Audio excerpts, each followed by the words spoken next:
बढ़ते हैं आगे और अगली खबर अब आपको बताते हैं। ये हमने जैसा कि आपको बताया कि समाजवादी पार्टी तैयारी शुरू कर चुकी है और राम मंदिर कथित दान चोरी केस को लेकर एसआईटी ने जांच शुरू कर दी है।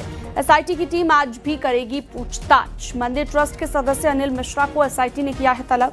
नोटों के बंडल बनाने वालों से होगी पूछताछ। नोटों की गिनती करने वाले प्रभारी से भी पूछताछ होगी। सुबह 11 बजे राम मंदिर परिसर पहुंचेगी एसआईटी की टीम। पिछले 3 दिनों से एसआईटी अयोध्या में कर रही है पूछताछ। कल रामशंकर यादव उर्फ टिन्नू से भी हुई है पूछताछ। निमिष गोस्वामी हमारे साथ फोन लाइन पर जुड़ चुके हैं ज्यादा जानकारी के साथ। निमिष, अभी क्या लेटेस्ट अपडेट है? बताया जा रहा है कि अब एसआईटी जो जांच कर रही है उसमें अलग अलग जगहों पर जाकर पूछताछ हो रही है। देखिए, एसआईटी की 14 जून को 2005 शाम दोपहर लगभग 2:50 पर अंदर प्रवेश की थी और तब से लगातार एसआईटी की टीम पूछताछ कर रही है। हालांकि पहले दिन रात 11 बजे पूछताछ चली थी और इसके बाद दूसरे दिन सुबह 11 बजे प्रवेश करने के बाद 11 बजे रात में टीम निकली थी। कल भी सुबह लगभग 11:30 के आसपास अंदर पहुंची और पूरे दिन राम मंदिर परिसर में पूछताछ चली। इसमें अब इस बार आज राम मंदिर ट्रस्ट के सदस्य डॉक्टर अनिल मिश्रा जो अब तक बाहर थे उनसे जानकारी ली जाएगी। इसके साथ क्योंकि फाइनेंस से जुड़ी हुई सारी जिम्मेदारी गोविंद राव गिरी के बाद इनकी संयुक्त हस्ताक्षर होती है किसी भी तरीके के पेमेंट पे। तो आज का दिन डॉक्टर अनिल मिश्रा से पूछताछ का होगा। इसके साथ ही कल देर शाम जो रामशंकर यादव टिन्नू जिनके ऊपर तमाम आरोप लगाए जा रहे थे, तमाम इनको लेकर चर्चाएं थी, इनसे भी पूछताछ की गई। कल पहले दिन से पूछताछ की। हालांकि इस बीच अभी तक किसी की गिरफ्तारी नहीं दिखाई गई, लेकिन जो जांच की प्रक्रिया है वो धीरे धीरे आगे बढ़ रही है। कल सीसीटीवी फुटेज के एक्सपर्ट बुलाए गए थे जो 4 घंटे से ज्यादा थे और जो पिछले कुछ दिनों के सीसीटीवी थे उनकी एक तिथि थी।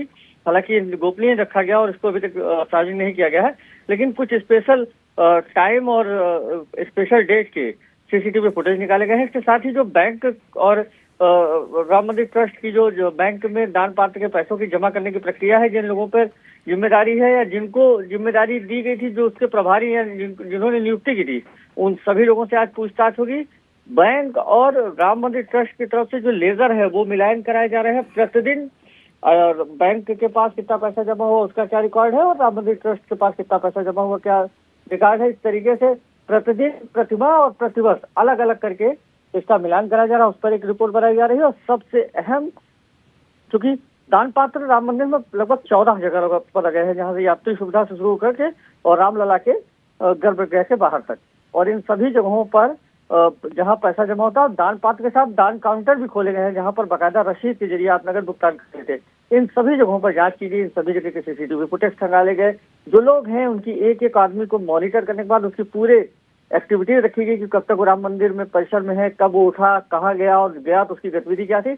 इन तमाम चीजों पर भी कल सीसीटीवी फुटेज के जरिए नजर बनाई गई है। लोगों की जो बॉडी लैंग्वेज है उसको जज किया गया है। और इसके साथ ही जो काउंटिंग में लोग थे, जो काउंटिंग के बाद उठते थे तो वो कहाँ जाते थे, उनके हाव भाव क्या होते, इन सबको आज कल देखा गया। और ये कहीं ना कहीं राम मंदिर परिसर में आज का दिन बहुत खास होगा, क्योंकि राम मंदिर ट्रस्ट के जो अकाउंट से अभी तक डॉक्टर अनिल मिश्रा बाहर चल रहे थे, उनका स्वास्थ्य कुछ गड़बड़ था जिस वजह से केरल में थे और आज ये माना जा रहा है कि उनको बुलाया गया है। आज उनसे भी जानकारी ली जाएगी। आपने बहुत विस्तार से खबर को लेकर जानकारी दी, आपका बहुत शुक्रिया।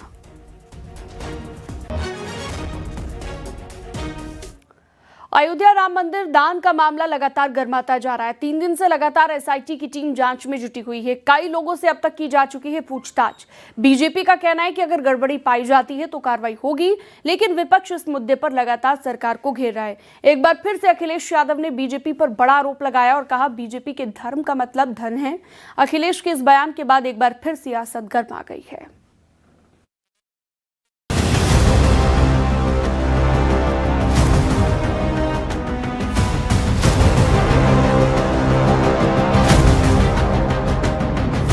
अयोध्या राम मंदिर कथित दान गबन केस में एसआईटी की जांच जारी है। तीसरे दिन भी टीम ने कैश काउंटिंग करने वाले टीसीएस के कर्मचारियों से पूछताछ की। दान पात्र से कैश कलेक्ट करके काउंटिंग स्थल तक पहुंचाने वाले कर्मचारियों को पूछताछ के लिए बुलाया गया, लेकिन इस मामले पर सियासत लगातार तेज है। मामले को लेकर अखिलेश यादव ने बीजेपी पर बड़ा आरोप लगाया। फुटेज गायब है, नदारद है,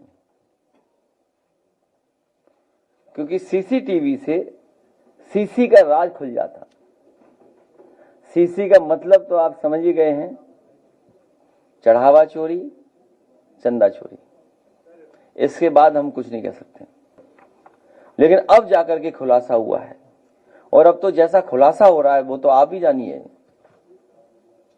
कोई कुछ कह रहा है कि कोई कुछ कह रहा है, कोई कह रहा है कि वो ये ले गया, कोई कह रहा है वो ये ले गया है।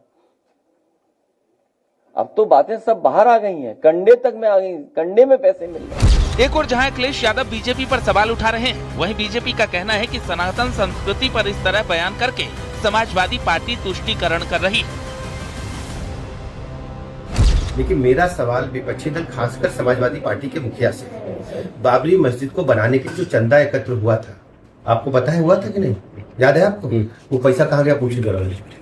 उस पर सवाल नहीं उठाएंगे। सनातन संस्कृति पर इस प्रकार की बयानबाजी करके केवल तुष्टीकरण की पॉलिटिक्स कर रहे हैं, वोट बैंक की राजनीति कर रहे हैं। इनको लगता है इससे इनका वोट बैंक सुरक्षित हो जाएगा, लेकिन प्रदेश की जनता अच्छी तरह समझती है ये दंगा फसाद कराने वाले लोग हैं, राम भक्तों पर गोली चलाने वाले लोग हैं। इनको प्रदेश जनता कभी माफ नहीं करेगी। जो भी पाप किया उसको कड़ी सजा मिलेगी। विरोधियों को चिंता करने की सपा को जरूरत नहीं है। ये राम विरोधी रहे, राम मंदिर के विरोध में आज लोग उसके शुभचिंतक ना बने।